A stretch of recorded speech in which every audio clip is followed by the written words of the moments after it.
Hello, and thank you for joining me for today's episode of Big Ideas in Eating Disorders. In this series, we hear from pioneers in the field of eating disorders who are part of building the modern-day foundation of our field. I'm Kathy Pike, clinical psychologist and professor at Columbia University, and I'm the host of Big Ideas in Eating Disorders. We hope our conversations will provide a continuity from generation to generation of professionals working in the field of eating disorders and bring insights and guidance that will inspire new and next generations of researchers and leaders working to advance science and discovery. So today I have the good fortune of talking with Dr. Ruth Weissman, who is professor emeritus at Wesleyan University and editor-in-chief of the premier eating disorders journal, the International Journal of Eating Disorders. Ruth, welcome. Thank you. Great to be here.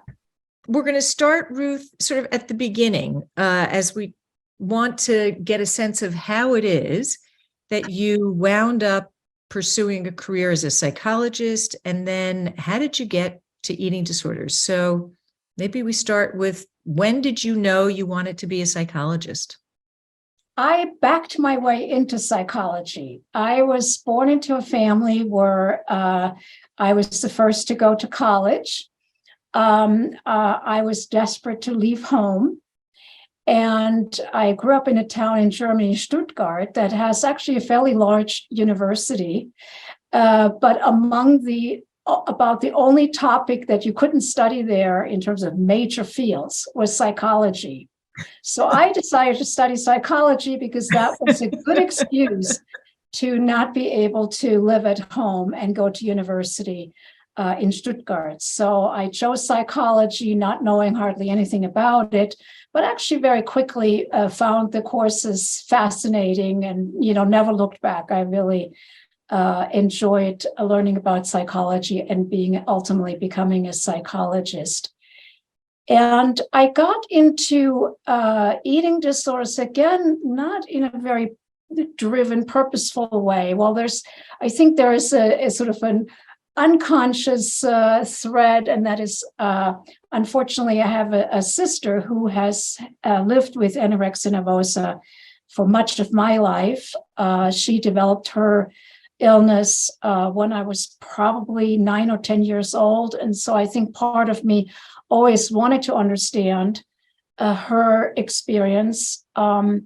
So that was sort of I'm sure that was one force, but in a more planned part, there were opportunities to study with certain professors. And I actually initially started out in obesity research and eventually ended up in Munich, where Manfred Fichter was running one of the first inpatient units for eating disorders. And I didn't work directly with him, but because I studied there for the time of writing my thesis, I got to visit when Mickey Stunkert came, and we went on a tour, and I encountered my very first patient with what we today would describe as bulimia nervosa, a term that was not yet recognized. And Mickey Stunkert interviewed this patient, and her story was truly riveting, and I was hooked. I decided this is what I want to study. Mm-hmm. And as Mickey Stunkert was visiting and as the interview unfolded, what were the things then that were sort of brand new that other people that now today we take for granted? Everyone knows what bulimia nervosa is, but at the time, as you say, it wasn't even recognized as a distinct syndrome. So what was the conversation like in this discovery? Yeah, so I would say it was in 1977. Mm-hmm. And there was really no formal treatment yet developed. I mean, this person was in inpatient treatment because she's very underweight. There was a lot of research into hormonal dysfunction. Mm-hmm. But the behavioral or cognitive behavioral treatment was really just beginning to unfold. So one line of research, in fact, my thesis was on stomach motility in anorexia nervosa, with the idea being that there was a disturbance in hunger, which of course now we know that's not the case, that people with anorexia nervosa in fact are hungry. But that was one of the strands that were being pursued. And then the whole binge eating piece was really puzzling people. I know Mickey was, for a long while, he didn't know what to make of that. But what was so fascinating about this particular case was he asked her to describe one of her binges. And for background, in German culture, when children who are Protestant, they have a religious ritual similar to the bar mitzvah or bat mitzvah. So we call it a confirmation. And in those days, it was customary that the mother of the family would bake pies or cakes for the festivities in very large quantities, because it was also custom that you were invited to their house, you had coffee and these cakes or pastries, and then when you left, you were sent home with like a half a pie or whatever. So the amounts were truly immense.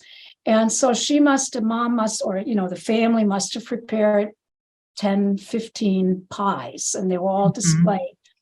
And this young woman proceeded to binge her way through those pies, binging and vomiting.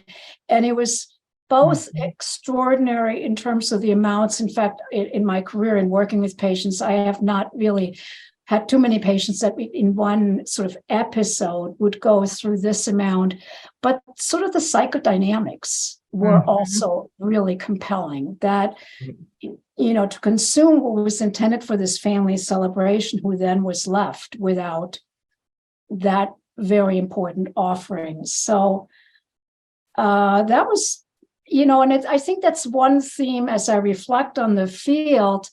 We don't hear so much about the meaning of the behavior nowadays. And I only recall one other case that my colleague Lisa Silberstein, when we worked with Judy Rodin at Yale, she encountered a patient who ate her sister's wedding cake.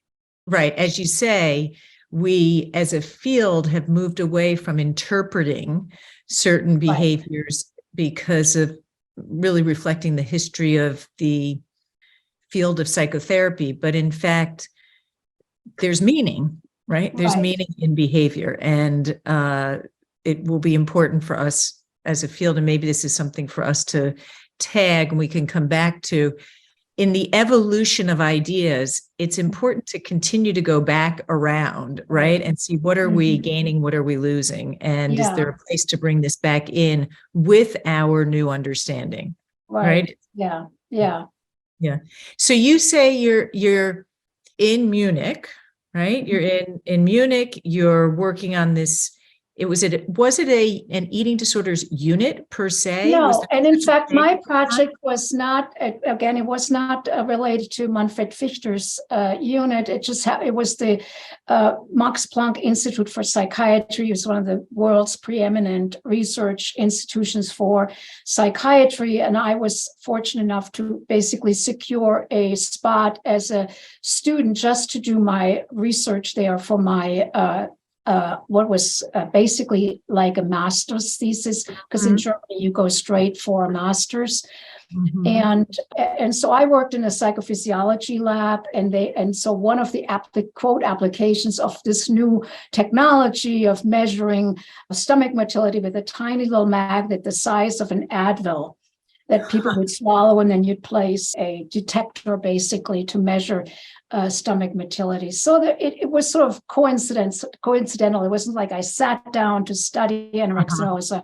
My mentor had brought this technology, and then they sort of applied it to everything that moved. And one of the applications was people with anorexia nervosa. Got it. So you're hooked, but the field is new. There's not even a term of bulimia nervosa. So what do you do with that interest and curiosity? Where did that take you?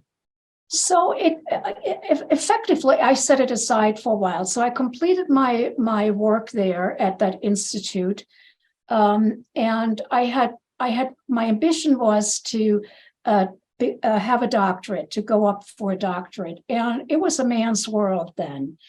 There in the lab that I worked in, there was other research labs. So I want to say 50% of the students were women, 100% of the supervisors, lecturers, and so forth were all men.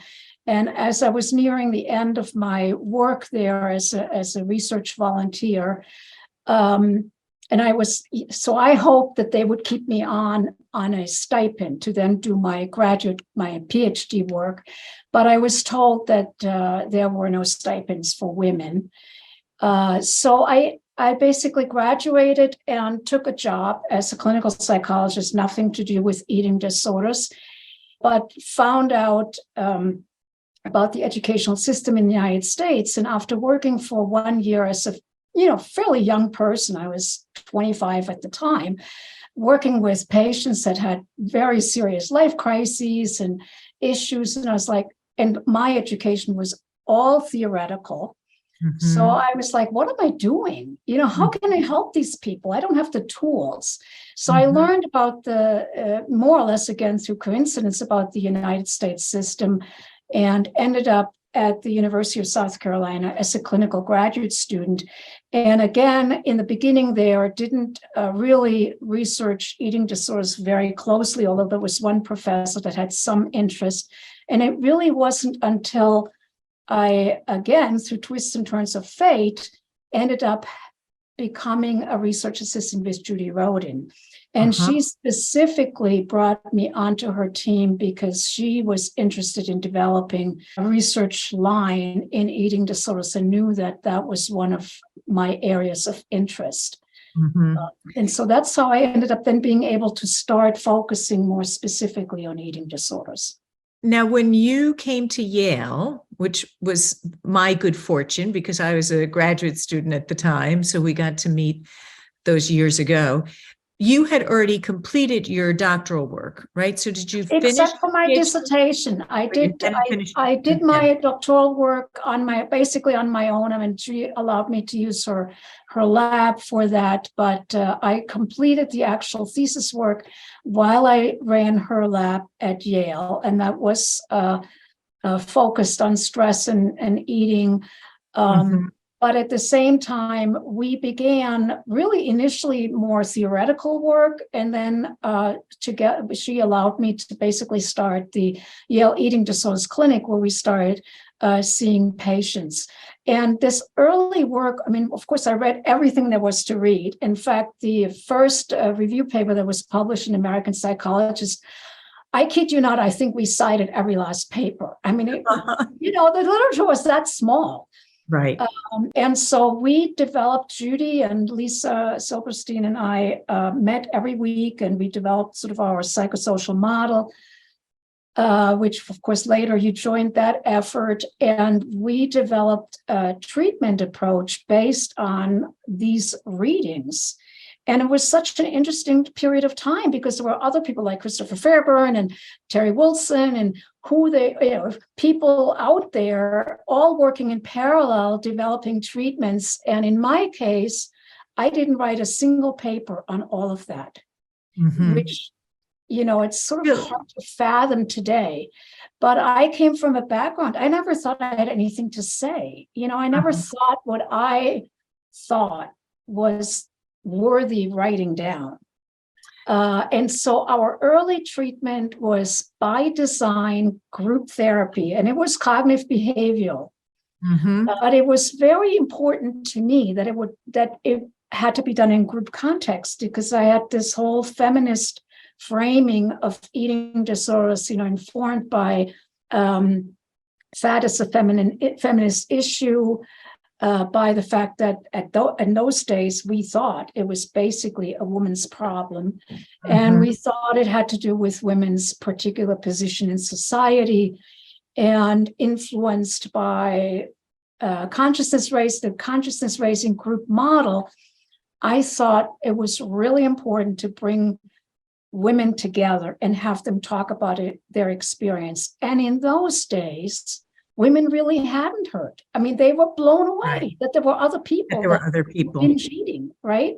That's it right. was revolutionary to them. So, but anyway, that was the early time. So I remember well, I actually remember in the training lab observing behind the one-way mirror as a student, group sessions that you and Lisa led, and really were at the, it was groundbreaking work in terms of developing a psychosocial model with a cognitive behavioral therapy framework with the group, and was quite formative for me, actually, in my training. Yeah. You quickly referenced this paper that you and Judy Roden and Lisa Silberstein wrote around the framework of eating disorders.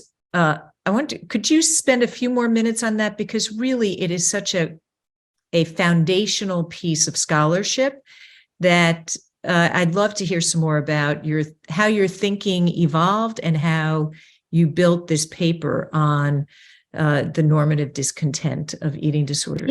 Yeah, and that was actually a first. We ended up writing 3 papers, one for each of us. The first was for the Nebraska Symposium on Motivation, where Judy was invited to give a lecture, and we entitled it "Women and Weight: A Normative Discontent."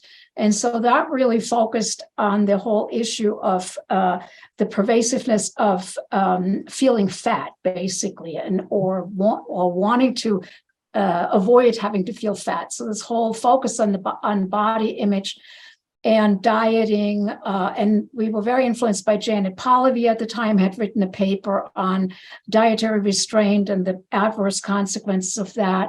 So I would say that initial paper, the Nebraska Symposium paper, really focused on the cultural influences on women's body image. And then we followed it up with the American Psychologist paper, broadened the scope a little bit more, and really looked at risk factors for bulimia, which was really seen as the end point of women succumbing to the pressure related to drive for thinness. And again, with a strong emphasis on culture, but already in that paper recognizing that to answer the question of why does it affect women, we couldn't just look at culture. There also was a biological piece. And that was much less developed yet in that paper because the research was just so, elementary at that time. And then the third paper pulled off the issue of shame. And it's very interesting to me as an editor. I now see papers coming back in where people are saying, wow, there's this emotion that nobody has looked at. And in fact, for us, it was, at the beginning of time, that profound sense of shame women reported feeling about their body. And we were influenced by Helen Lewis, who was a professor at Yale. Right. And again, to keep the feminist piece in there, she was one of those early professors that didn't quite get the right professorship because she was a woman, but she was a psychoanalyst, and she tried to revolutionize psychoanalysis and make it evidence-based. So we had conversations with her, and she wrote about how women feel shame, men feel guilt because of our gender role socialization. And so those were the 3 papers and sort of their foci.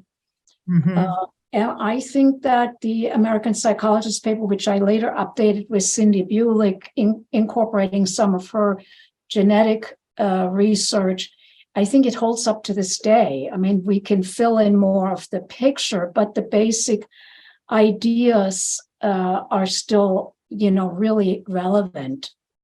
Well, in fact, Ruth, one of the factors that really sits at the foundation of Big Ideas for Eating Disorders was conversation that we had, and then a follow-up conversation I had with someone else who was struck by the loss of the narrative, right? And the loss of, the field has grown so big, and there's a lot going on in many different areas, which is fabulous. But also there are classic frameworks and formulations and writings that speak to, for example, the issues of shame, the issues of the multi-determined nature of eating disorders. And So I have this hope that as we have these conversations, that some of these core ideas will ring true for next generation, and that they'll take them and evolve them, right? Because our knowledge base is evolving. So Ruth, you started out looking at risk factors. Take us to your big idea, how you got to thinking about building on, what you learned from risk factors, and then what you really came to understand as a huge and significant issue that needed to be addressed.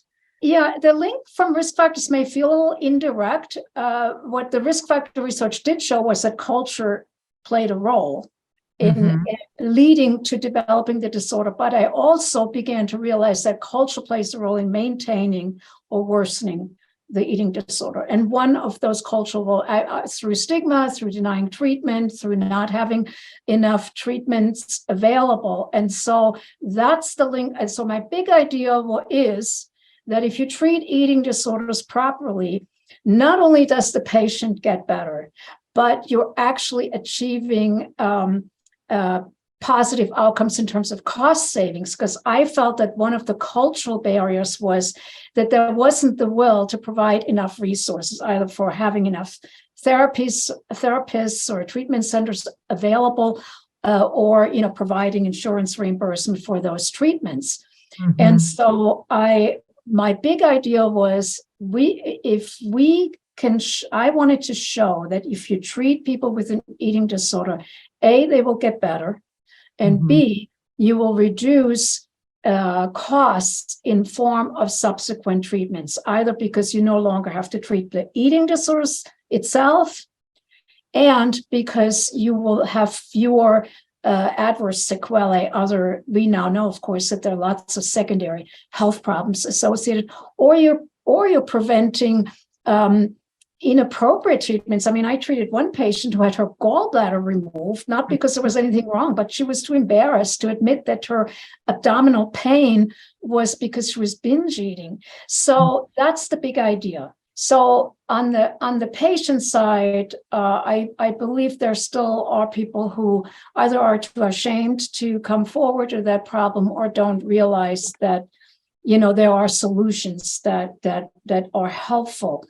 On the provider side, I think there still is insufficient training among what's the point of entry, certainly in the United States, but I think in a lot of countries around the world, it's your general practitioner, whether that's the pediatrician or sometimes it's the internist, or primary care provider, family doctor, that there is insufficient attention to eating behavior, just very generally. I mean, I just came back from the doctor yesterday, and I realized I don't think I've ever been asked ever by a doctor, so what's your eating pattern? Not like, do you have an eating disorder, but just tell me about your eating. Right. We just, as a culture, don't think enough about eating as a basic health behavior, other than I think there's so much negative emphasis. Don't gain weight, don't eat this, don't eat that, but as actually a positive health behavior. So I think that's another barrier. And again, I try to come in basically through the back door by going to a healthcare systems and insurance companies and saying, look, you're spending a lot of money on the people you cover, and you might actually benefit as a healthcare insurance provider to influence how care is being delivered. But I think as a field, we need to get out of the lab more and engage more with the policy makers, whether that's the government or whether it's health insurance plans, and demonstrate to them how costly these problems are on a personal level, how distressing they are, but also how costly they are to us as a society. And I believe I was the first in the field that did these economic analyses using very large databases, I basically did big data. One of my studies had 4 million covered lives, and when we uploaded the data tapes, in those days you uploaded tapes, it crashed the mainframe computer. They had to expand capacity before we could analyze that data. But what we showed was that eating disorders are obviously very costly. We were able to show that treating anorexia nervosa and bulimia nervosa on a per patient basis was as expensive as schizophrenia. Wow.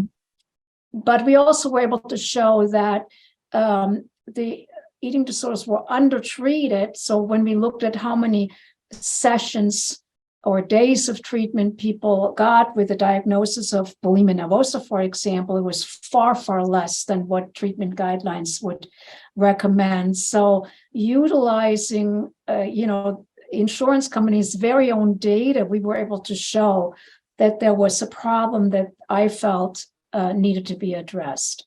Yeah. Hugely powerful. And it strikes me further, Ruth, that the data that you were looking at was healthcare data, right? Mm-hmm.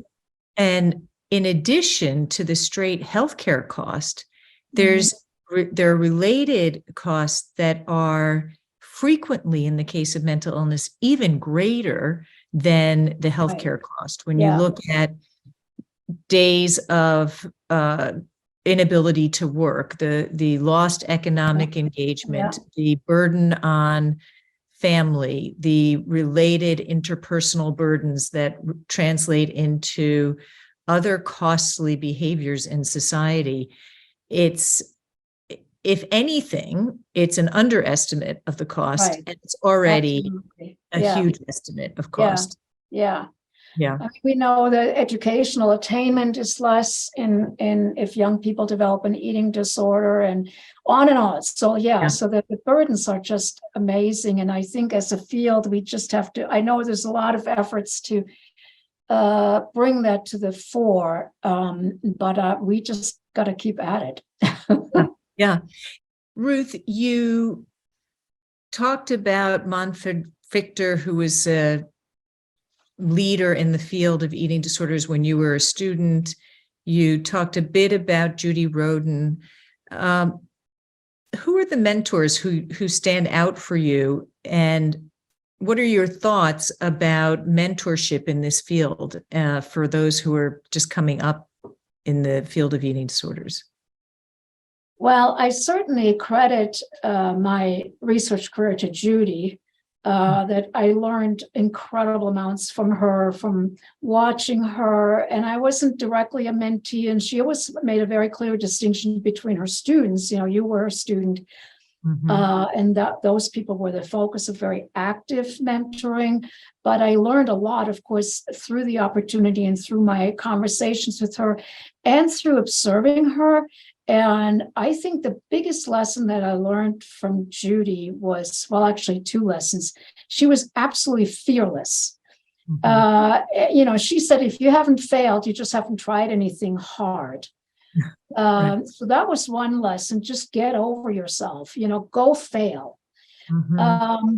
And the other was that she was willing to learn and to take feedback. She did a TV series at some point, and I observed her asking feedback from this cameraman who knew nothing about science. I mean, here she was, this incredibly smart person. And, I was like, that's really smart. She really wanted to hear from other people what they thought. So she was willing to learn.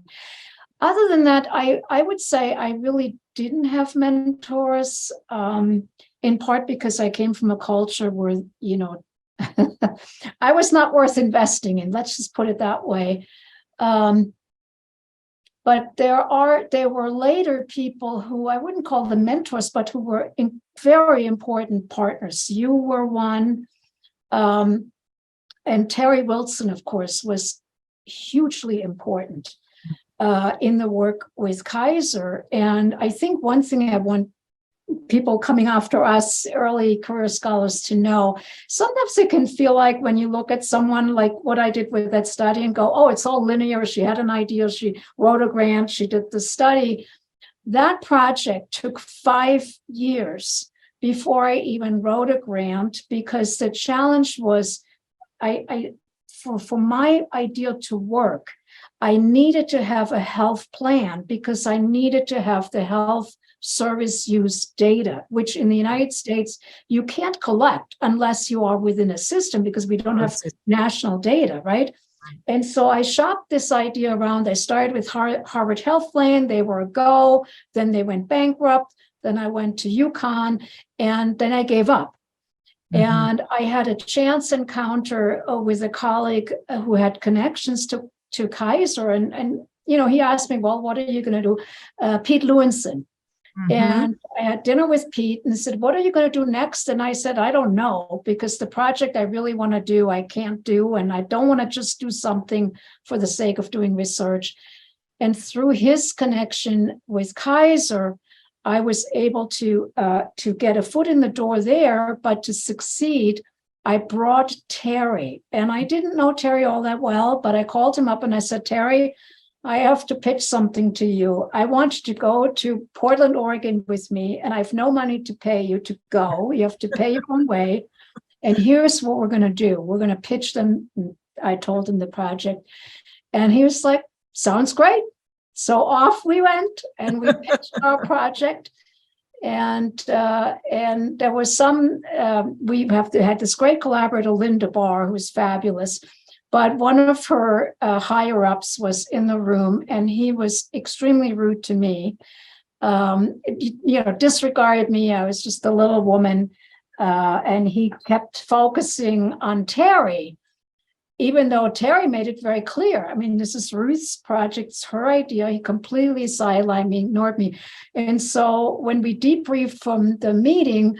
And Terry asked me how it went. I said, well, I was very concerned because he really ignored me, doesn't take me seriously. And he said, oh, no, I liked it. And I was like, you liked it? He says, yes, he was trying to impress me. And that's where we want him to be. Let him, it doesn't matter who among the two he's impressed with, as long as he wants to please us, and sure enough, we were able to do that project. But without Terry's help, I'm absolutely convinced I could not have done that. So, and that's just one of many examples of how along the way, I found what I call the helpers. And one of the questions now when I mentor someone, sooner or later, I always ask the question, who are the helpers? Go find the helpers, because they are out there. You just, you have to find them. Right. So the idea that we get this work done with mentors, sometimes significant mentors, sometimes if the mentors aren't there, we need to find colleagues who become our partners and our helpers, as you say. Yeah.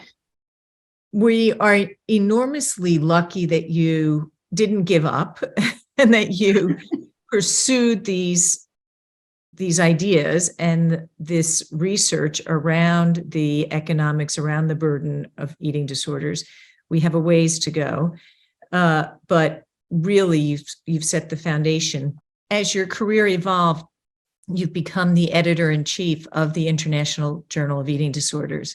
As you have served as the editor, you have developed a unique, really truly unique position in looking at the scholarship that's coming forward and developing a critical eye and understanding of how people are researching, what their findings are, what they hope their impact will be. For you as editor, what do you see on the horizon? What do you hope for on the horizon in terms of breakthroughs? Well, I hope for more basic science and for historical reasons. I think some of that doesn't come to the International Journal, but that's okay. I mean, from a field perspective, I hope, more, anything from stem cell research to, the genetic studies on the basic science front and on the biology and physiology, neuroscience. There is a lot of opportunity for advancing the field. So that's sort of one tranche, and then all the way over on the implementation side, harnessing technology, I think, is a big area. We know that, there's lots of apps that have been developed and other ways of using technology. During the pandemic, we used technology to, bridge distances and all of that. But the problem is that people aren't using those resources. And I think we really need to focus much more on that part of the equation. And it shouldn't be done because we want to save money. It really should be done because we want to enhance the tools that we have in our toolbox and better understand what makes somebody pick up an app and stick with it, or what makes a provider become part of a telenetwork to do supervision and mentoring on working in our area. Because let's face it, we are a small field. And so we do need to find ways of connecting people, both at the professional level and then, cross patient, professional, family, professional, and so forth. So, and I see some of those studies coming through, and I hope we see many more of them.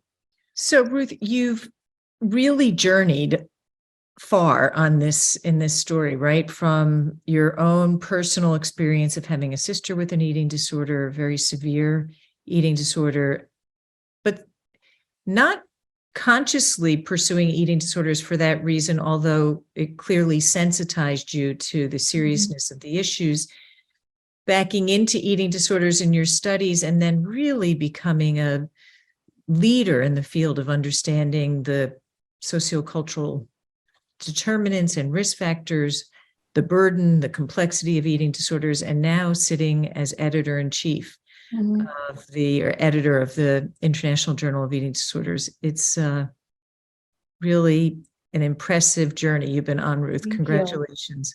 Thank you. One closing question for you. One closing question. As you look ahead to the next generation, the next generation, piece of advice that you'd give to someone entering the field of eating disorders today? Well, I really think follow your passion and find the helpers, and be open to to disappointment, and learn from it. I think that would be my, and be disciplined. So it's not all touchy-feely, right? There's a lot of really, really hard work that goes into it. But it's worth it. So pursue your passion and be really open-minded. Well, thank you so much for sharing your insights and your experiences and your wisdom with us today, Ruth. We greatly appreciate it. And I know it will, as you have done for many years, your thoughts and your reflections today will continue to nourish the field. So thank you. Thank you.